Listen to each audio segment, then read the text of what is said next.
नमस्कार साथियों, आप सभी का स्वागत है एजुकेशन लाइन में। दोस्तों, इस वीडियो में हम बात करने वाले हैं अर्धवार्षिक परीक्षा 2022-23 के लिए कक्षा 11 का राजनीतिक विज्ञान का जो पेपर है उसका क्वेश्चन मैं आपको इस वीडियो में बताने वाला हूं।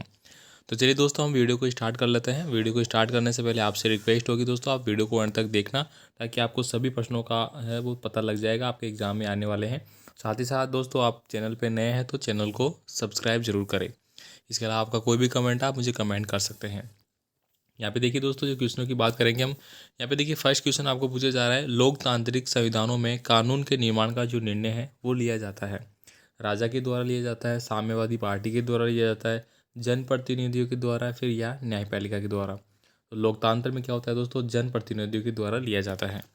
नेक्स्ट देखिए, किसी आदेश के द्वारा न्यायालय की किसी गिरफ्तार व्यक्ति को न्यायालय के सामने प्रस्तुत करने का जो आदेश है उसको हम क्या बोलेंगे?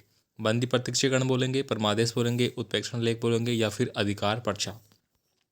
भारतीय पुलिस सेवा निम्न में से किसके अंतर्गत आती है? पुलिस सेवा की बात की गई है, पुलिस सेवा इनमें से किसके अंतर्गत आती है? चार ऑप्शन आपके सामने है। नेक्स्ट देखिए, संसद के दो अधिवेशनों के बीच अधिकतम जो समय अंतराल है वो कितना हो सकता है? यानी कि जो अधिवेशन होते हैं संसद के, उसमें दोस्तों 3 माह का होना चाहिए, 5 माह का होना चाहिए, 1 वर्ष का होना चाहिए, या फिर 6 माह का। तो अधिकतम 6 माह का होता है। यहाँ पे देखिए, द रिपब्लिक पुस्तक का लेखक कौन है? तो द रिपब्लिक पुस्तक आप सबको पता है प्लेटो की है, तो ऑप्शन नंबर बी आपका सही आंसर है। नेक्स्ट देखिए, यहाँ पे अगला क्वेश्चन है, अधिकतर संविधान कुछ खालिस्तान अधिकारों की रक्षा करते हैं। हमारे जो मौलिक अधिकार हैं उनकी क्या करते हैं, वो रक्षा करते हैं। यहाँ पे देखिए, संविधान में नीति निर्देशक तत्वों को किसके माध्यम से लागू करने की व्यवस्था नहीं की गई है। अब आपको पता होगा, नीति निर्देश तत्व है वो आयरलैंड से लिए गए हैं, लेकिन यहाँ पे क्वेश्चन है वो थोड़ा घुमा के पूछा गया है कि किसके माध्यम से लागू करने की सब व्यवस्था इसमें नहीं है। परिस्थिति के मद्देनजर संविधान में दिए गए किस की निरंतर पुनः व्याख्या की जा सकती है। यहाँ पे देखिए, अगला क्वेश्चन है, मेरा जन्म सिद्ध अधिकार है और मैं इसे लेकर रहूँगा। ये सभी आप जानते हैं कि लोकमान्य तिलक, ठीक है, लोकमान्य जो तिलक थे, ठीक है, उनका ये स्टेटमेंट है। फ्रांसीसी क्रांतिकारियों का नारा था स्वतंत्रता और भाईचारा। तो यहाँ पे स्वतंत्रता के बीच में क्या था वो आपको फिल करना है। यहाँ पे देखिए, सत्य सत्य वाले क्वेश्चन है, भारतीय संविधान सभा की रचना 1935 के संविधान की प्रस्तावना के आधार पर हुई है। तो दोस्तों, मोस्टली जो हमारे संविधान में अभी वर्तमान में जो है वो 1935 के जो अधिनियम है उनको शामिल किया गया है, तो हम इस बात को सत्य मानेंगे। संसद कानून बनाकर मौलिक अधिकारों को परिवर्तित कर सकती है, यानी कि जो हमारे मौलिक अधिकार हमें दिए गए हैं उनको वो परिवर्तित भी कर सकती है।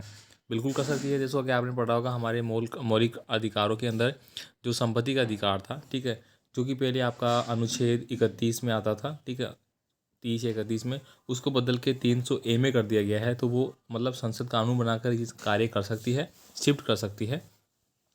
राजनीति किसी भी तरीके से निजी स्वार्थ साधने की कला है, तो बिल्कुल ये बात सही कहेंगे अब। व्यक्ति पर बाहरी प्रतिबंधों का अभाव ही स्वतंत्रता है।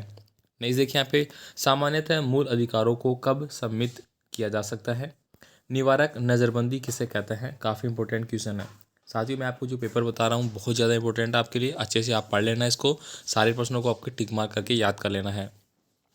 नेक्स्ट देखिए, संसदीय कार्यपालिका वाले किन्हीं दो देशों के नाम आपको बताना है जो कि संसदीय कार्यपालिका चलती है संसद के अकॉर्डिंग, जैसे कार्यपालिका, व्यवस्थापिका, न्यायपालिका, ये सब। राज्यपाल की नियुक्ति किसके द्वारा की जाती है? तो राज्यपाल की नियुक्ति आप सबको पता है राष्ट्रपति के द्वारा की जाती है। नेक्स्ट देखिए, द सेनेटिक्स वर्सेस पुस्तक के लेखक का नाम आपको बताना है। इसके बाद देखिए, यहाँ पे समता के अधिकार में कौन कौन से अधिकार सम्मिलित है? दोस्तों, समता समानता का जो अधिकार है उसमें काफ़ी सारे अधिकार है, जिसमें हमारे 6 मौलिक कर्तव्य है वो भी इसमें हैं, ठीक है। उसके अलावा जैसे कि शिक्षा का अधिकार हो गया, शोषण का विरुद्ध अधिकार हो गया, ठीक है, और फिर हम संवैधानिक उपचारों का अधिकार हो गया, ठीक है, स्वतंत्रता का अधिकार हो गया हमें, जैसे स्पर्शता का अधिनियम हो गया। अनुच्छेद जो आपके दिए गए हैं, अनुच्छेद की मैं अगर बात करूँ यहाँ पे, तो अनुच्छेद 14 से लेकर अनुच्छेद 32 तक, 31 या 32 तक सारे इसी में आते हैं आपके।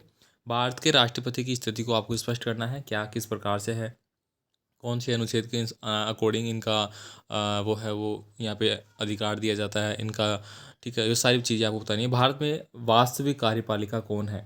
वास्तविक रूप से जो कार्यपालिका है वो कौन है? इसके बाद देखिए, अगला है, राजनीतिक सिद्धांत क्यों प्रासंगिक है? कोई दो तर्क आपको बताने हैं। हानि का सिद्धांत बताइए। आर्थिक समानता से क्या आशय है? समानता को लोकतंत्र की आधारशिला क्यों कहा जाता है। ठीक है, तो ये काफ़ी इंपॉर्टेंट क्वेश्चन है दोस्तों, मैं आपको बार बार बता रहा हूँ, आपको अच्छे से पढ़ लेना है इनको। बाकी आप वीडियो को अंत तक देखिए, साथ ही साथ दोस्तों आप वीडियो को दोस्तों के साथ शेयर भी जरूर करना है। अब देखिए अगले बड़े क्वेश्चन आपके आते हैं जो आपके पूछे जाएंगे। संसद, जो भारतीय संसद के गठन और शक्तियों का वर्णन आपको बताना है किस प्रकार से है। इसके अलावा देखिए भारत के प्रधानमंत्री की शक्तियाँ और स्थिति का विवेचन आपको करना है। इसके अलावा देखिए अधिकार किसे कहते हैं, इसकी विशेषताओं का वर्णन कीजिए। जो हमें अधिकार है, मौलिक अधिकार हो गए, भूल करते वगैरह, ये सब। भारतीय नागरिकता की समाप्ति कितने प्रकार से की जा सकती है। ठीक है, अगर आप भारत के नागरिक हैं तो आपकी नागरिकता कैसे समाप्त की जा सकती है। 5 नंबर की क्वेश्चन है, भारतीय संविधान से आप क्या समझते हैं, हमें संविधान की क्यों आवश्यकता है। संविधान का मतलब क्या हो गया, जो कि उस देश के जो भी कानून व्यवस्थाएं हैं जिससे कि पूरा देश में कानून व्यवस्थाएं चलाई जाती है, क्या कैसे करना कैसे नहीं करना, ये सारी चीज़ें वो संविधान होता है। अभिव्यक्ति की स्वतंत्रता के संबंध में जॉन स्टुअर्ट मिल के विचारों को आपको व्यक्त करना है। तो यहाँ पे दोस्तों हमने कक्षा 11 के लिए हमने बात कर लिया है आपके जो पॉलिटिक्स साइंस है उसके बारे में, राजनीतिक विज्ञान का जो पेपर है आपका उसके बारे में। आई होप दोस्तों आपको अच्छा लगा होगा पूरा पेपर। ठीक है, तो हम मिलेंगे अगले पेपर के साथ अगले वीडियो में, तब तक के लिए धन्यवाद। आपका जो भी कमेंट है आप कमेंट कर सकते हैं।